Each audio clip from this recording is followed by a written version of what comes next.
Alright. So what's up mga chong? Kamusta?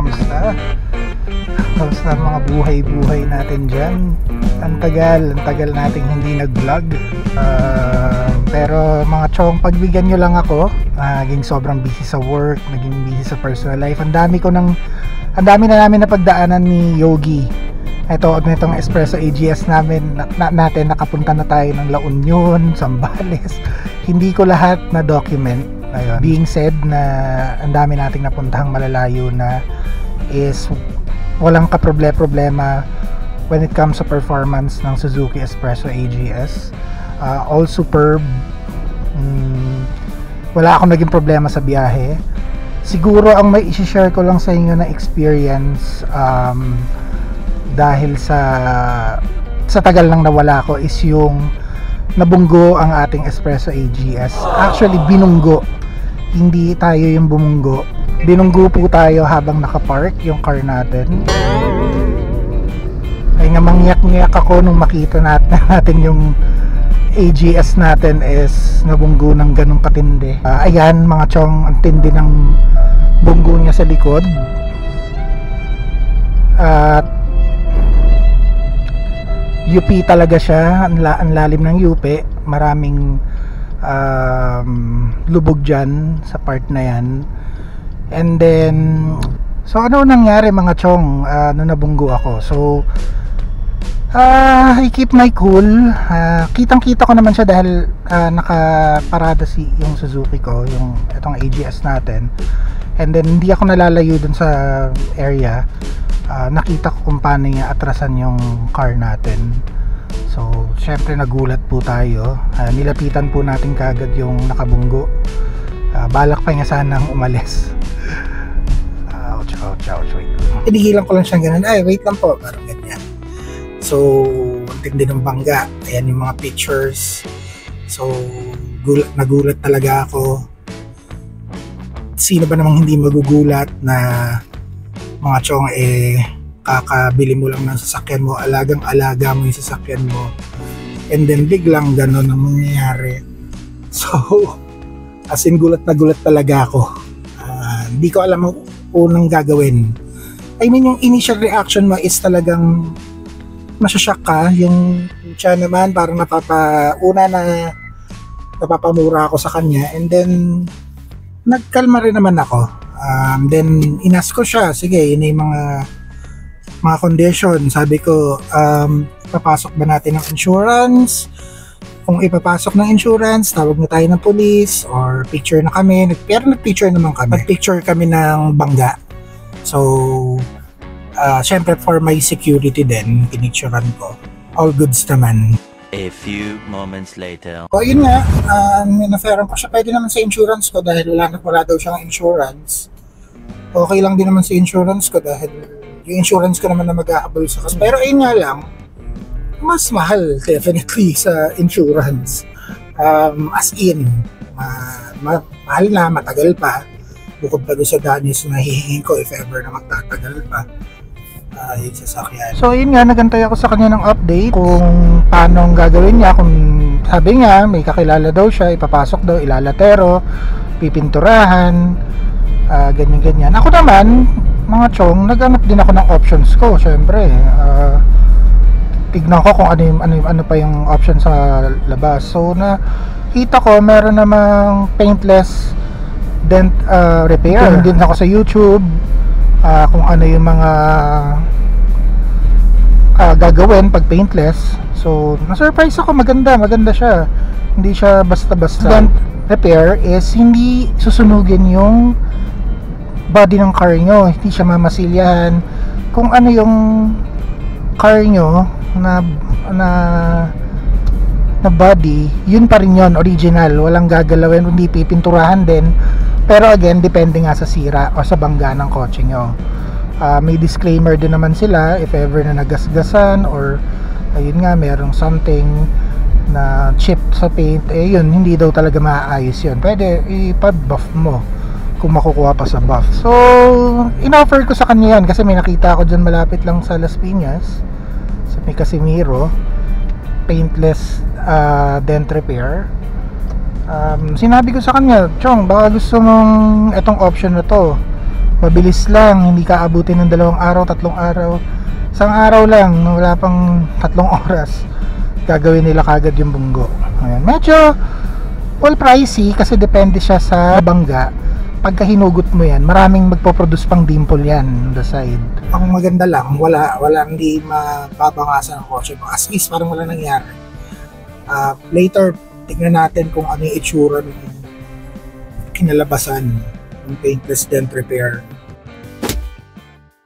Ayan, so mga chong, natingnan nyo naman yung pagkakagawa. Napakapulido. Kung tingnan nyo naman kung paano nila i-repair yung mga dimple. And then again mga chong, bibigyan naman nila kayo ng disclaimer. Check upin muna nila yung sira. Kung gaano kalala. Lalo na kung may paint scratches or paint chip.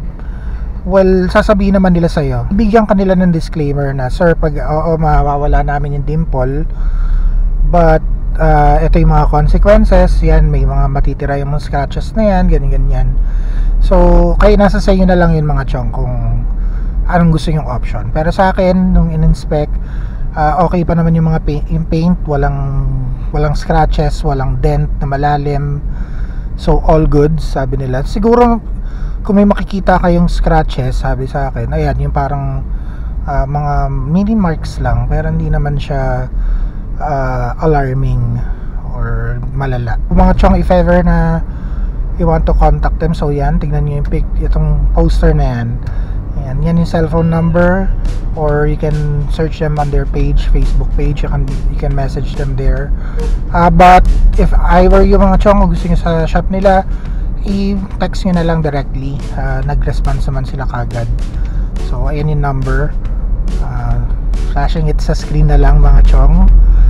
And hindi ko talaga na-memorize lahat ng mga transaction namin, pero hindi siya ganun kamahal. Basta 500 per dimple, I think that was. I-inquire na lang kayo if ever. Again mga chong, hindi porket na isang dimple lang, isang lubog, isang dimple, hindi. Pag hinila kasi yan, pagpo-produce pa yan ng maraming dimple mga chong. So hihilahin ulit yan, may possibility na mag-produce ulit. So depende yan dun sa bangga, dun sa lalim, sa laki. Kung mas malaki, mas maraming mapoproduce na dimple.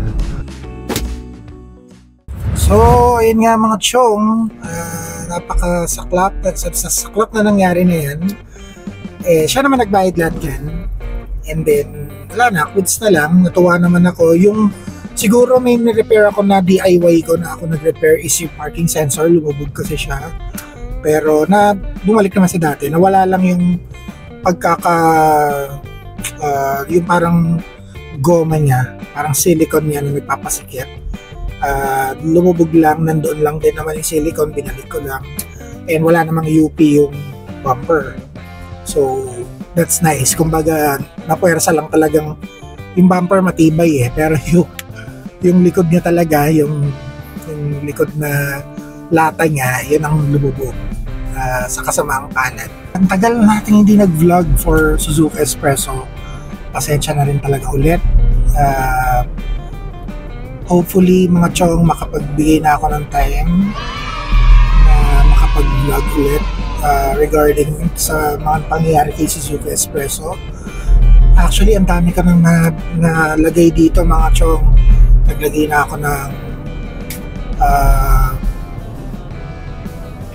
dashcam. Ito, minilagay na akong OBD ko dito, parang temperature gauge and also voltmeter and RPM. So sasagutin naman natin yan mga chong, kung tataka kayo kung magkano lahat yan, or kung may mga tanong kayo dito sa loob ng Suzuki Espresso ko, is sige lang, comment down below. Pasensya na, hindi ko talaga na-vlog na lahat. Ano pa ba yung mga bagong naikabit ko dito? Well, yun pa lang naman, walang major changes. Bugs ko yun pa rin. Gulong, wala pa. Siguro yun, nagdeadening na rin ako, side deadening. Ayun, well, may video si Danzy Vlogs yan. Ayan, ililink ko na lang dyan about kung paano magdeadening. So yun, ginawa ko na rin yun. Ano ba, nagpa-roof insulation ako. Yung roof insulation, hindi ko DIY yung mga chong. Natatakot ako magbaklas na ito, tsaka yung mga gilid-gilid. So, pinagawa ko siya. Hindi ko siya DIY. Pero itong action cam, ay itong dash cam ko, ito, ayan, ginawa ko yan mga chong. Ako na nagkabit yan. Hindi ko naman siya siniris dito sa baba. Naka USB cable pa rin naman yan. Ginapang ko lang pati yung camera sa likod. Yan yung dashcam na binili ko for ito. Yan yung binili ko for AGS ko. Just napakasulit, napakaganda. Meron ka na sa harap, meron ka na rin sa likod. And hindi siya yun sa may plate, yung camera hindi doon sa may plate na nilalagay. Doon lang sa may back window mo. Doon siya dinidikit. Alright? Ayan. So napakadami ko nang nagawa na hindi ko na na-vlog. Tamad ba ako mag-vlog o ewan ko, nandun ako sa moment na nakakatamad itong life. Maraming napagdaanan lang mga chong, personally, also sa work din po, and hopefully mga chong, makapag-vlog ulit tayo. Marami na akong paplanuhin, lalo na I'm gearing towards camping. Gusto ko yung mga outdoors trip. So abangan po natin yan. Hopefully document ko lahat ng bibiling ko for camping, lahat ng ipapakabit ko for camping. Hopefully is ma-document natin siya. Basta hopefully mga chong, para naman meron ako maibigay sa inyong bagong ideas, ma-share na ideas, share na kung trip nyo yung idea ko, gawin nyo. Kung hindi, libakin nyo. Joke lang. So hanggang dito na lang mga chong, no? So again, this is just a quick update, quick vlog, quick sharing, getting in touch with you guys. Hopefully magtuloy-tuloy na uli ang vlogging natin. And again, thank you. Please do subscribe, like, comment if you want. If you have questions, again, please comment sa mga nakikita nyong upgrades or kung ano man regarding sa Zuka Espresso AGS. Again, thank you mga chong. Keep the good times and good vibes rolling. Peace out.